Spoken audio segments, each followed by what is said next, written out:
이 말씀은 많은 분들이 이 산상수훈 팔복에 관련된 말씀을 통해서 익히 많이 들으셨고 아시는 말씀이 아니겠나 싶어요. 그래서 이 구절의 말씀을 많은 분들이 어떻게 이해를 하느냐면 내가 하나님 앞에서 화평하게 하는 삶을 살아서 그렇게 화평하게 하는 삶을 사는 자에게 하나님이 복을 주시기에 내가 그 복을 받기 위해서 화평하게 살고 그 복으로 하나님의 자녀라는 일컬음을 받는 하나님의 사람이 되어야 되겠다. 그래서 내가 열심으로 노력을 해서 화평을 일구는 인생이 되어야 되겠다. 통상 이런 어떤 관점으로 구절의 말씀을 많은 분들이 이해할 수 있습니다.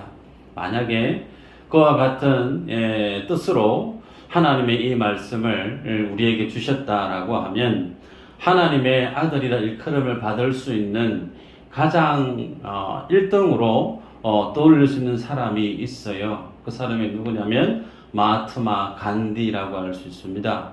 왜 간디를 하나님의 아들이라 이 말씀의 구절에 의해서 그가 하나님의 아들로 1순위로 떠올 수 있는가? 영국의 식민지를 썼던 인도 그때 그 시대 그 상황 속에 간디는 비폭력 무저항 운동으로 영국의 식민지와 비식민지 인도 사이에서 화평을 평생을 주도하고 살았던 인물이기 때문에 그렇습니다.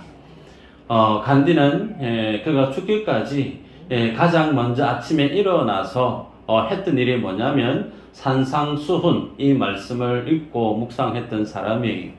그러면 정말 화평하게 한 삶의 가치로 인생을 평가하면 응당 간디라고 하는 이 사람은 하나님의 아들이라 일컬음을 받을 만한 삶이 맞습니다. 그러면 여쭤볼까요? 간디가 예수님을 잘 믿었던 하나님의 아들이 맞나요? 아니에요. 간디는 힌두교 교인입니다. 그러기에 오늘 이 말씀은 예수님께서 하나님의 보좌를 포기하시고 이 땅에 오셔서 화평하게 하는 자에 대한 말씀을 주실 때 이 화평하게 하다라고 하는 이 말씀의 내용이 세상의 논리나 세상의 가치 기준에 의한 화평에 대한 말씀이 아니라는 것입니다. 그래서 어떤 공동체 안에 갈등이 있고 문제가 있을 때 내가 그 중심에 뛰어 들어가서 중재자가 되고 그 많은 사람들, 조직 간의 사람 간의 갈등을 화평하게 하는 삶을 내가 살아서 그 복으로 내가 하나님의 복을 누리는 삶을 살아야지라고 생각을 한다면 주님이 말씀을 주신 그 본 의도를, 본 뜻을 잘 모르는 생각이라 말할 수가 있습니다. 그러기에 오늘 9절의 말씀을 직역을 하면 이렇습니다. 복 있는 자여 너희는 화평케 하는 자이라 너희가 하나님의 아들이라 일컬음을 받을 것이라. 이 말씀은 산상수훈은 앞전에도 말씀을 드렸지만 하나님의 자녀들에게 주신 말씀이에요. 그 말은 하나님 앞에 구원을 입은 자, 구원받아야 되고 구원을 받아서 한참 동안 변화되어야 되고 성화되어야 되고 그게 아니고 하나님의 예정 안에 이미 구원이 확정된 자들에게 주님 주신 말씀이기 때문에 그래요. 그래서 이 말씀에서 우리가 화평케 하는 자라고 하는 이 복을 제대로 이해하려고 하면 예수님이 말씀하시는 화평이라고 하는 그 화평이 어떤 것이고 화평케 하는 자라고 했을 때 이 사람 도대체 또 어떤 사람인가에 대한 부분을 우리가 찾아가야 됩니다. 여러분 그러면 성경 구절 한번 볼까요? 이사야서 9장 6절에서 7절 말씀이에요. 같이 한번 읽어보십시다. 시작.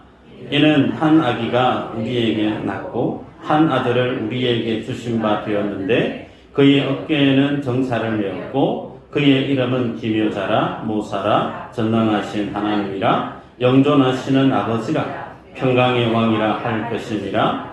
그 정사와 평강의 더함이 무궁하며 또 다윗의 왕자와 그의 나라에 군림하여 그 나라를 굳게 세우고 지금 이후로 영원히 정의와 공의로 그것을 보존하실 것이라. 망군의 여호와의 열심히 이를 이루시리라. 아멘.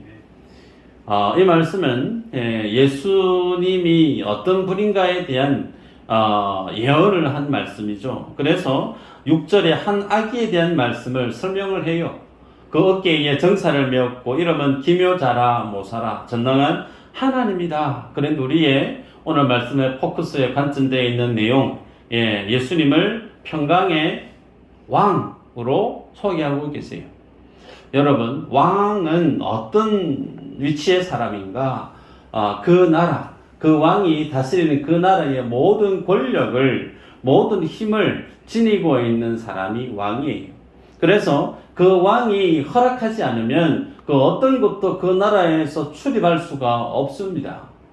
그 같은 개념에서 보면 예수 그리스도가 평강의 왕이라고 하셨기 때문에 평강이라고 하는 그것이 예수님이 허락하지 아니하시면 그 평강이 예수님께로부터 나갈 수 있느냐? 못 나간다는 거예요.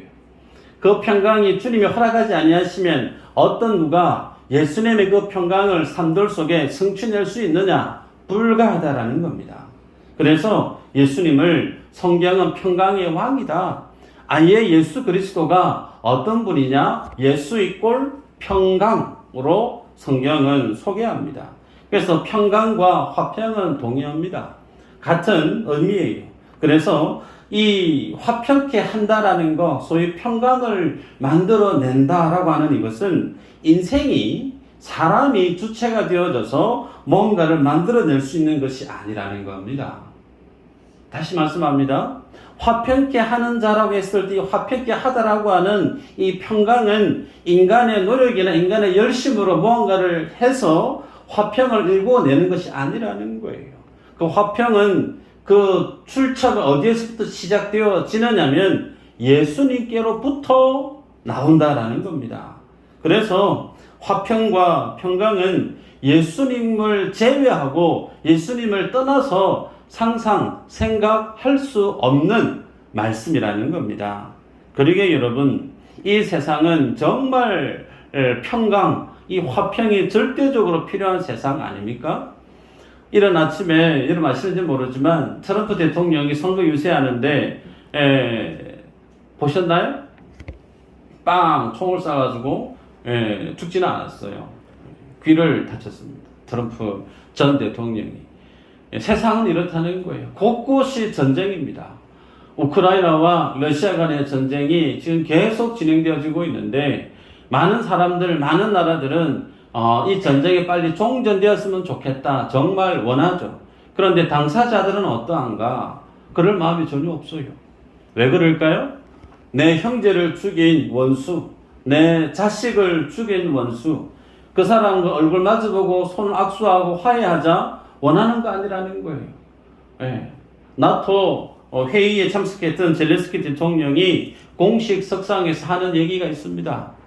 나는 푸틴을 당장이라도 죽이고 싶다. 세계 모든 사람들이 보고 있는 생중계하고 있는 공식 석상에서 나는 푸틴을 죽이고 싶다. 여러분, 세상의 모습이 마치 이와 같다라는 거예요. 그 싸움과 갈등과 그 원한 속에서 세상은 화평을 일구기 위해서 미국이 참전하고 EU가 참전하고 많은 나라가 애를 씁니다. 러시아와 우크라이나 간의 전쟁이 남의 나라의 전쟁이니까 한국은 강 건너 불 구경하듯 그렇게 여길 법했습니다. 그런데 러시아가 북한과 조약을 맺죠. 갑작스럽게 전쟁의 불똥이 한반도로 뛰어들어왔어요. 그러니 이제 많은 사람들이 러시아와 우크라이나의 전쟁에 대해서 관심 있게 보게 됩니다. 언젠가는 전쟁이 끝날 겁니다. 종전될 거예요. 그러나 인간이 만들어 놓은 그 종전, 소위 화평이라고 하는, 평강이라고 하는 그것이 오늘 성경에서 주님이 만들어내고자 하는 화평인가? 그거 아니라는 거예요. 주님이 만들어내시는 평강, 주님이 오늘 본문에서 하나님의 백성들에게 전하고자 하는 그 화평은 인간이 만들어내는 모조품에 해당되어지는 그런 화평, 평강이 아니라는 거죠. 그러면 주님이 말씀하고 있는 이 화평, 그 화평은 상대적이죠. 주체가 있어야 된다는 거예요. 누구와 간의 화평을 뜻하는가? 1차적으로는 주님이 하나님과 하나님의 백성, 주의 자녀들 간에 화평을 일구기 위해서 이 땅에 평강의 왕으로 오셨다라는 겁니다. 골로새서 1장 20절 말씀을 보면 이렇게 소개합니다. 그의 십자가의 피로 화평을 이루사 만물 곧 땅에 있는 것들이나 하늘에 있는 것들이 그로 말미암아 자기와 화목하게 되기를 기뻐하심이라. 말씀을 띄워넣기를 바라고요. 여기에 보면 예수님이 어떻게 화평을 이루셨다라고 말씀하시느냐면 그의 십자가의 피로 화평을 이루사. 어떻게 이뤘다고요? 예수님의 피, 예수님이 십자가에서 피 흘려 죽으심으로 주님이 화평을 일궈냈다는 겁니다. 그러기에 주님이 하나님과 주의 자녀들 간에 죄로 제가 그 가운데 있어서 원수 사이였던 하나님과 하나님의 백성 간의 죄로 인한 원수 사이였던 그 관계를 예수님은 말로서 화평을 일궈낸 게 아니라는 거예요. 예수님은 친히 평강의 왕이 어떠함을 자신의 삶으로 고스란히 다 보여주셨습니다. 옷을 다 벗김을 당하고 온몸에 피와 물을 다 쏟아내 보내셔서 자신의 온전한 하나밖에 없는 그 하나님의 생명을 쏟아 부으심으로 하나님과 인생 간의 그 불화, 그 원수된 관계를 주님이 화평으로 만들어 내셨죠. 그러기에 여러분, 화평케 하는 자는 어떤 삶으로 드러날 수밖에 없는가? 죽음으로 드러난다는 거예요. 예수님이 십자가의 피로 화평케 했다라고 하는 그 사실은 다시 얘기하면 하나님의 백성도 화평케 하는 그 삶을 살기 위해서 어떤 삶을 살아갈 수밖에 없느냐? 예수님과 함께 그 십자가의 죽음의 자리에 서는 자, 그들이 어떤 사람이라고요? 하나님의 자녀들이에요. 그들이 예수 믿는 하나님의 성도라는 겁니다. 추후에 말씀을 보겠지만 화평케 하는 자는 다른 누가 아닌 예수님을 믿어 구원을 얻은 주의 자녀들이 화평케 하는 성도입니다. 그래서 주의 자녀들이 화평케 하는 삶을 살아간다라는 것은 단순히 하나님과 그리고 하나님의 백성 혹은 사람과 사람 간의 관계 속에서 평화롭게 화평하게 지내도록 내가 어느 정도 도움을 주고 내가 마음을 쓰고 노력을 하는 정도의 삶을 뜻하는 것이 아니라는 겁니다.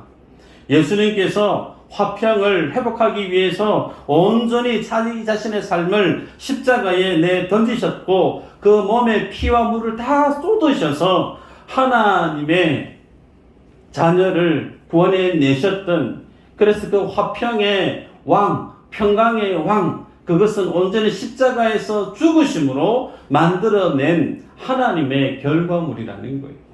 그 결과물을 우리가 주님 앞에 동일하게 화평케 하는 삶을 내가 살아야 되겠다라고, 내가 하나님의 자녀니까 나도 그러한 화평케 하는 사명을 감당해야 되겠다라고 하는 하나님 안에서의 자기 인식, 자기 정체성에 대한 인식이 깨어있게 되어지면 그분은 어떤 사람이냐면 예수 그리스도 안에서 함께 십자가에서 죽은 자기 자신을 인정하는 사람이라는 거예요. 좀 말이 어려울 수 있는데요, 여러분. 때문에 화평케 한다라고 하는 것이 단순히 깨어져 버린 그 관계 속에 들어가서 도움을 주고 마음을 위로해주고 노력하고 에너지를 쏟아부어서 사이 좋은 관계로 만들어내는 것, 그것이 화평케 하는 것이 아니라고 그랬습니다. 그거 아니에요. 여러분, 예수님은 만물의 주인이시지만 그 모든 만물의 주인 되신 주님이 성부 하나님께 복종하셨어요. 그 복종하신 이유는 십자가에서 죽음으로 하나님의 뜻을 이루기 위해서 자신은 친히 창조주이면서도 하나님의 아들 되신 성자로서의 그 사명을 십자가의 죽음에 대한 복종으로 하나님 앞에 자기의 모습을 드러내 보였죠. 그것이 평강의 아들이 만들어낸 하나님이 말씀하고 있는 평강, 화평이라고 하는 부분이죠. 그러기에 여러분, 우리가 이 말씀 앞에서 내가 어디에 가서 화평을 전하고 다른 사람들을 중재해서 화평케 하는 일을 내가 어떻게 해야 될까? 그런 생각을 가질 법한 말씀인가? 그렇지 않다라는 겁니다. 이 말씀은 내가 화평케 하기 위해서 내가 좀 열심을 좀 내봐야 되겠다. 그런 생각을 가질 수 없는 말씀이에요. 감사하게도 이 말씀의 구절을 들어서 나도 화평케 하는 좀 삶을 살아봐야지라고 하는 참 긍정적이고 감사한 그런 마음을 지니게 되어졌다면 그 마음의 방향성을 바꿔야 돼요. 어디로 바꿔야 되냐면 내가 중재자로서 뭔가를 해야지가 아니라 나라고 하는 사람이 이미 예수님 안에서 십자가에서 죽은 자라는 사실을 알아가고 깨달아가고 느껴가는 것이 어떤 삶이냐면 화평케 하는 삶의 과정이라는 겁니다. 여러분, 하나님은 우리를 너무나 잘 압니다. 우리의 믿음의 모양도, 그 믿음의 끈기도, 그 믿음의 모습도, 그 믿음의 깊이도 주님이 다 아시죠. 우리는 하나님의 그 말씀을 다 순종할 수 있는 능력이 없습니다. 성령 충만할 때는 모든 것을 다 할 수 있을 것이냐, 그렇게 주님 앞에 뜨거운 믿음의 고백을 지니고 정말 열정적으로 신앙생활 할 때 있지만 그렇지 않을 때 얼마나 많은지 몰라요. 차갑게 식어져 버리고. 그렇기 때문에 주님이 이 땅에 예수님을 보내신 거예요. 나의 열심으로, 나의 노력으로 하나님의 율법을 완성할 수 없기에 하나님이 자신의 독생자를 십자가에 죽게 하심으로 하나님이 주시는 은혜로, 하나님이 주시는 구속의 그 은혜로 구원함을 얻게끔 주님이 독생자를 우리에게 주시지 않았습니까? 그거 외에는 우리가 하나님께 나아갈 수 있는, 구원을 완성할 수 있는, 소위 화평을 일궈낼 수 있는 길은 어디에도 없어요. 너무나 잘 알아요. 그런 주님 앞에서 내가 이 말씀을 들고 내가 화평케 하는 자로 살아봐야 되겠다? 그것은 하나님을 모독하는 믿음의 자세다 할 수 있다는 거죠. 여러분, 우리는 인정해야 됩니다. 나라고 하는 사람, 예수 믿는 나는 이미 예수님과 함께 십자가에서 죽은 자란 사실을 예수 믿는 사람은 알아야 돼요. 한번 확인해 볼까요? 갈라디아서 2장 20절 한번 보십시다. 같이 한번 읽어볼까요? 시작. 내가 그리스도와 함께 십자가에 못 박혔나니 그는 중에는 내가 사는 것이 아니요 오직 내 안에 그리스도께서 사시는 것이라. 이제 내가 육체 가운데 사는 것은 나를 사랑하사 나를 위하여 자기 자신을 버리신 하나님의 아들을 믿는 믿음 안에서 사는 것이라. 네, 자, 말씀 띄워주시고요. 사도 바울은 첫 시작부터 내가 그리스도와 함께 십자가에 못 박혔나니 그랬죠. 여쭤봅니다. 사도 바울이 십자가에 못 박혀 죽었나요? 아니죠. 사도 바울은 십자가에 못 박힌 적 없습니다. 그런데 왜 십자가에 못 박혀 죽었다라고 얘기하죠? 예수님의 죽음을 그는 나의 죽음으로 인정하고 있다는 거예요. 예수님이 십자가에 달려 죽으실 때 나도 나의 옛사람이 십자가에서 온전히 죽었음을 이렇게 고백하고 있는 겁니다. 그러기에 나도 동일하게 예수 그리스도가 나의 인생의 주인이요 내 하나님의 구주임을 고백하는 성도는 나라고 하는 사람이 지금 어디에 있느냐? 예수 그리스도와 함께 십자가에 못 박혀 있다라는 거예요. 아멘인가요? 아멘 하셔야 될 거예요. 안 그러면 곤란해집니다. 여러분, 이 사실이 여러분의 마음속에 분명한 진리로 아멘이 되어지는 분은 여러분 안에 자존심이 상하고 다른 사람들보다 더 좋은 대접을 받지 못할 때, 소위 다른 사람에게 내 이름이 입방아에 오르락내리락 할 때 그 마음이 이전에는 너무나 쓰리고 아프고 화가 나고 잠 못 잘 수 있었는데 내가 십자가에 못 박혀 죽었다라고 하는 사실이 내 머리부터 내 가슴 속에 내 삶 속에 온전히 분명히 각인되어져 있음을 깨닫는 성도는 실족하는 법이 없어요. 왜요? 내가 죽었는데, 나라고 하는 자존심이 이미 죽고 없는데 내가 어떤 대접을 받든 어떤 취급을 당하든 그 마음이 깨어지고 파편화되어질 수 있느냐? 그럴 수 없다는 거예요. 그리고 사도 바울은 이어서 하나님 안에서 자기가 어떤 존재인지를 또 밝히죠. 그런 적 이제는 내가 사는 것이 아니요 그랬어요. 내 안에 내가 사는 게 아니래요. 그럼 내 안에 누가 산다는 거예요? 예수님이 산다는 거예요. 여러분, 내 안에 예수님이 산다는 것은 다시 얘기하면 내가 사는 게 아닙니다. 바울의 고백이죠. 내 안에 예수님이 산다는 것은 내가 없어지는 거예요. 내가 죽어지고 내 주체적인 생각이, 내 어떤 욕심이, 나의 어떤 고집들이 예수님이 내 안에 산다라고 하는 것은 점차 주님 앞에 나의 옛자의 모습들이 사라져가고 없어져가고 지워져 간다는 것을 뜻합니다. 그러기에 여러분, 주님 앞에 내가 이제는 그리스도가 내 안에 산다라고 했던 이 말씀의 고백, 바울에게는 사실이었어요. 그래서 자기 자신이 어떤 삶을 살아도 그 삶의 형편, 상황 때문에 그 삶의 자리에서 도망쳤던 케이스가 없어요. 태형을 맞든 믿었던 사람이 배반을 하든 굶주리든 죽을 것 같은 감옥살이에 나의 내일 나의 생명 어떻게 되어질지 모르는 극한 위기 속에 있든 그의 삶의 모습이 어떠하든 바울은 일체의 어떤 비결을 배웠다고요? 만족하는 비결을 배웠다. 어떻게 그럴 수가 있을까요? 내가 없어요. 내가 행복해지기 위한 내 욕심이 없어요. 내가 다른 사람에게 유명해지기 위한 나의 명예가 없어요.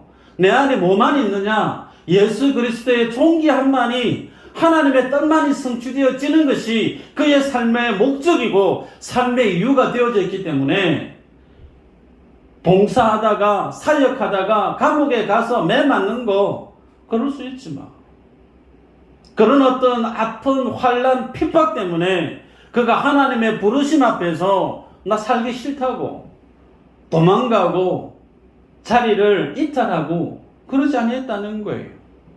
바울의 믿음이 대단한 게 아니라 바울의 믿음이 무슨 믿음인지 정확하게 알고 있었다는 겁니다. 그러기에 여러분, 이어서 오직 내 안에 그리스도께서 사시는 것이라, 이제 내가 육체 가운데 사는 것은 나를 사랑하사 나를 위하여 자기 자신을 버리신 하나님의 아들을 믿는 믿음 안에 사는 것이다. 선언하죠. 내 안에 내 없다. 내 안에 주님이 사시고 나는 주님 안에 살고 있다. 나는 없어지고 내 안에 주님만 있다. 라고 그가 힘주어 고백합니다. 그러면서 마지막에 하나님의 아들을 믿는 믿음 안에서 사는 것이다. 여러분, 하나님과 나라고 하는 존재가 한 공간에 있을 수 있어요? 인생은 불가능합니다. 왜요? 하나님은 완전히 거룩하신 분이시기 때문에 그분은 회전하는 그림자도 없으신 분이에요. 절대의입니다. 절대 태양보다 더 밝으신 완전한 거룩하신 그 주님 앞에 조그마한 먼지 같은 죄가 있어도 그 죄를 지닌 존재는 그 주님 앞에서 불타 사라지고 말아요. 그런데 그 하나님이 내 안에 들어오셔서 사신대요. 내가 얼마나 많은 죄를 범하고 생각으로, 말로, 행동으로, 많은 잘못된 선택으로 숱한 죄를 범하고 살아가는 내 안에 하나님이 들어와 사신다? 그게 어떻게 가능해요?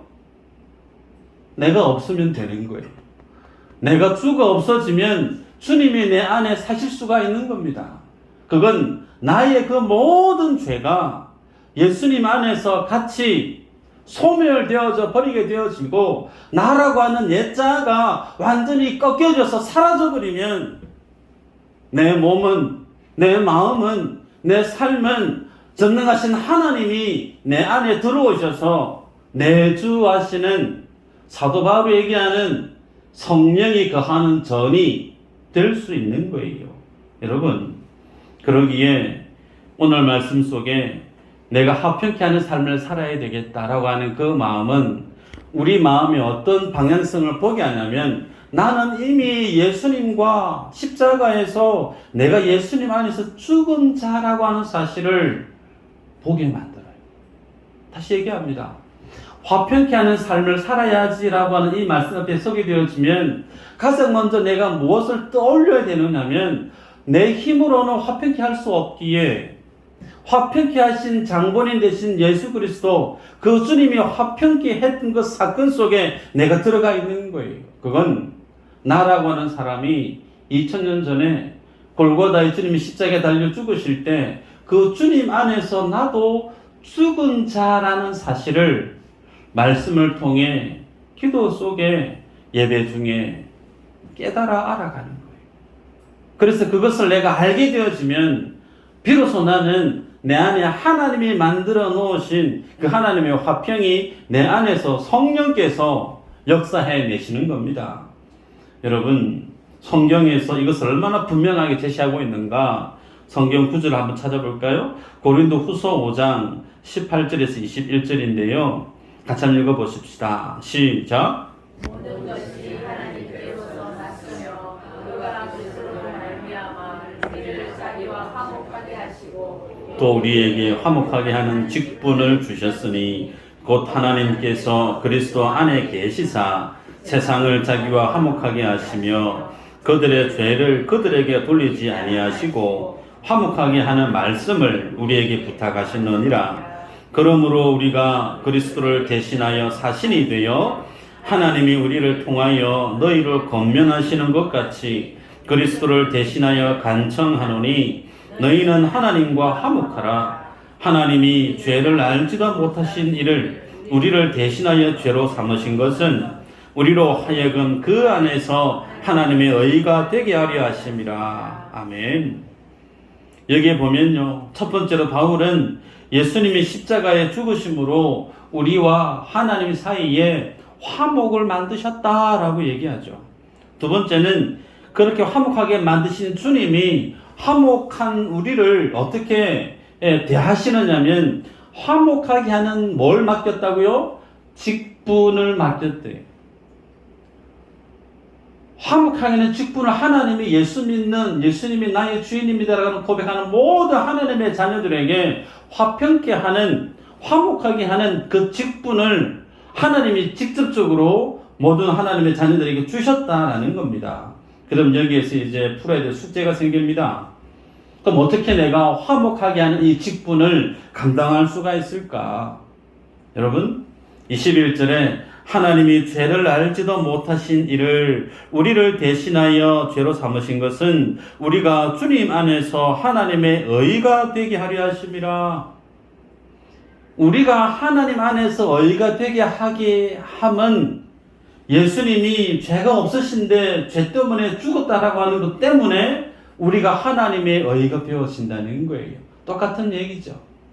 그래서 하나님의 의가 되기 위해서는 반드시 무엇이 선행되어져야 되냐면 죄에 대한 심판이 있어야 됩니다.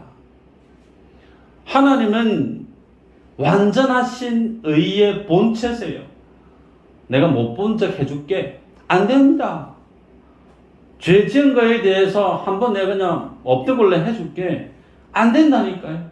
하나님은 완전하신 의의 본체시기 때문에 모든 죄에 대해서 주님은 심판하십니다. 그 죄에 대한 심판이 무엇으로 성취되어지죠? 죽음이에요. 그러면 내가 하나님의 의가 되기 위해서는 나는 뭘 해야 되는 존재냐면 내 죄 때문에 내가 죽어야 되는 존재예요. 그래야만이 하나님의 의가 내 안에 이루어질 수 있습니다. 그런데 죽고 났는데 무슨 하나님의 의가 의미가 있겠어요? 그죠? 그런데 이 문제를 주님이 풀어내십니다. 내 대신에, 내 죄 대신에 예수님이 죽으신다는 거예요. 이 사실이 신명기 27장에 많은 사건이 있지만 대표적으로 제가 알려드립니다. 신명기 27장에 보면 모세가 이스라엘 백성들을 거느리고 이제 가나안 땅에 들어갈 겁니다. 근데 모세는 들어가지 못하죠. 대신에 이스라엘 백성들에게 얘기합니다. 너희들이 가나안 땅에 들어가거든 반을 나눠서 반은 그리신 산에 올라가고 반은 에발산에 올라가서 하나님의 율법을 낭독해야 된다. 그런데 그리신 산에서는 하나님의 율법을 순종했을 때 순종한 자에게 주신 하나님의 복에 대해서, 축복에 대해서 쭉 말씀을 낭독을 해요. 에발산에 올라가면 하나님의 율법을 불순종했을 때 그에 따른 하나님의 저주에 대한 내용을 쭉 낭독을 해요. 그런데 그 두 산 사이에 하나님이 제단을 하나 만들라 명합니다. 그 제단을 어떻게 만들려고 하냐면 닿지 않은 돌로 만들래요. 철기가 그 돌을 닿지 아니하도록 그렇게 닿지 않은 돌로 하나님 앞에 번제와 화목제를 드리라, 그렇게 말씀을 합니다. 왜 하나님은 사람이 정으로 딱 깎아가지고 네모 반듯하게 해서 단을 딱 쌓으면 튼튼하고 보기도 좋고 그렇게 안정감 있게 번제 제사를 드릴 수 있는데, 하나님은 닿지 않은 돌로 만들어라. 이 말씀의 의도가 뭐냐면 인간의 노력이 1도 가미되지 않은 돌로 만들라는 거예요. 그럼 여기에서 퀴즈입니다. 그 하나님의 제단이 그리심 산에 있을까요? 에발산에 있을까요? 그리심 산에는 축복이 선포되어지는 산이고 에발산에는 저주가 선포되어지는 산입니다. 어느 산에 하나님의 제단이 세워질까요? 단체로 다 그냥 에발산에 세워집니다. 왜 에발산에 하나님의 제단이 세워질까요? 그곳에는 하나님의 율법을 순종하지 않은 자에게 저주가 선포되어지는 그곳이에요. 그 말의 의미는 이스라엘 백성들은 하나님의 율법을 지킬 수 없는 존재라는 겁니다. 너희들에게 하나님의 주옥 같은 생명의 말씀을 증거해도 너희들은 그 하나님의 말씀을 담아낼 수 있는 믿음이 없는 존재야. 그 말씀을 그대로 모든 이스라엘 백성들에게 적용해버리면 이스라엘 백성들은 살아있을 인생이 없기에 그들이 가나안 땅에 들어가기 전에 에발산에서 하나님의 저주에 관련 그 모든 저주의 메시지 가운데 화목제로 번제로 어린 양을 잡는 거예요. 왜 어린 양을 잡죠? 그 저주에 이스라엘 백성들이 죽어 마땅한 그 모든 죄에 대한 그 책임을 죽어가는 어린 양에게 전가시키는 겁니다. 고로 이스라엘 백성들이 그 가나안 땅에 들어가서 땅의 경계를 삼고 여기는 내 땅, 깃발을 꽂고 하나님 감사합니다. 제게 땅을 주셨네요. 제게 집을 주셨네요. 너무너무 감사합니다. 기뻐 뛰고 즐거워할 수 있을 거예요. 그런데 그 기뻐하고 즐거워하는 그 감격해하는 이면에는 무엇이 전제되어져 있느냐면 너희들은 이미 에발산에서 죽었던 자들이라는 거예요. 너희들이 가나안 땅에 들어가는 것은 너희들 대신에 에발산에서 그 율법을 지키지 못할 너희들 대신에 어린 양이 죽음으로 너희의 그 죄값을 다 그 어린 양이 담당함으로 너희들이 가나안 땅에 들어가서 하나님의 생명을 덧입고 하나님의 복을 덧입고 기뻐하고 살아가는 인생이라는 것을 에발산과 그리신 산에서의 율법을 낭독하는 것으로 주님이 보여주십니다. 정리하면 이스라엘 백성들이 그 가나안 땅에 들어갈 때 무엇을 보여주느냐면 이스라엘 너희들은 없다라는 거예요. 애굽에서 나왔던 너희들은 없다라는 거예요. 너희들은 이미 에발산에서 다 죽었다라는 것을 주님이 전제로 보여주고 있습니다. 그러기에 여러분, 하나님은 우리들을 복 주시기 위해서 어떻게 하셨느냐? 예수 그리스도 안에서 나를 2000년 전에 같이 십자가에 못 박아 죽이셨다니까요. 우리들 중에는 고 노무현 대통령을 존경하고 좋아하시는 분이 있고 어떤 분은 안 좋아하시는 분도 계십니다. 근데 저는 인간 노무현 대통령은 참 제가 좋아했었습니다. 근데 그분이 부흥이 바인가요? 거기서 뛰어내리기 전에 여러 가지 많은 법적인 문제로 조사가 압박이 들어오지 않았습니까? 근데 그분이 뛰어내리셔서 죽어버리셨어요. 죽고 나니까 그분을 둘러싼 많은 법적인 조사들이 스톱되어져 버리죠. 말소되어져 버립니다. 왜 그렇죠? 당사자가 죽고 없으니까. 여러분, 율법은 늘 우리에게 너는 하나님의 말씀을 지키지 아니했잖아. 율법은 너는 그때 그런 말을 해서 하나님 앞에 불순종한 삶을 살아냈잖아. 율법은 늘 우리가 주님 앞에 충성되이 믿음 없이 살았던 그 삶에 대한 케이스 바이 케이스를 하나님 앞에 참소합니다. 그런데 그렇게 우리를 율법 가운데 올가 멸력했던 그 모든 죄의 그 항목들을 하나님이 우리를 어떻게 해버리셨느냐면 십자가에서 예수님 속에 던지셔서 아예 우리를 죽여버리셨어요. 내가 죽고 없으니 율법에 관련된 그 모든 죄의 법적인 시효가 사라져버리죠. 사단이 율법이 예수 안에 있는 나를 정죄하지 못합니다. 그래서 주님이 십자가에 달려 죽으실 때에 주님만 덩그러니 홀로 죽으신 게 아니고 예수가 나의 하나님입니다라고 고백하는 모든 성도는 고난을 그때 같이 죽으셨어요. 이것이 사도 바울의 고백이에요. 사도 바울만의 고백인가요? 아니에요. 예수 안에 있는 모든 하나님의 백성들의 동일한 믿음의 고백이에요. 그러기에 하나님 안에 있는 우리들은 교회라고 불려지는데 이 교회는 이미 자기의 죄 문제 때문에 십자가에서 죽었던 사람들이에요. 그래서 하나님이 완전하게 죽이셨고 죽었던 그들을 다시금 주님이 살려내셔서 그리스도 안에 새로운 피조물로 만든 무리, 그들이 교회입니다. 그러시면서 주님이 우리를 복 주시고 생명 주시기 위해서 우리를 어떻게 인도하실까? 여러분, 하나님이 우리를 복 주시기 위해서는 우리를 살려주시면 참 좋을 것 같은데 아니요. 하나님은 여러분들을 죽여 가십니다. 그게 복음이에요.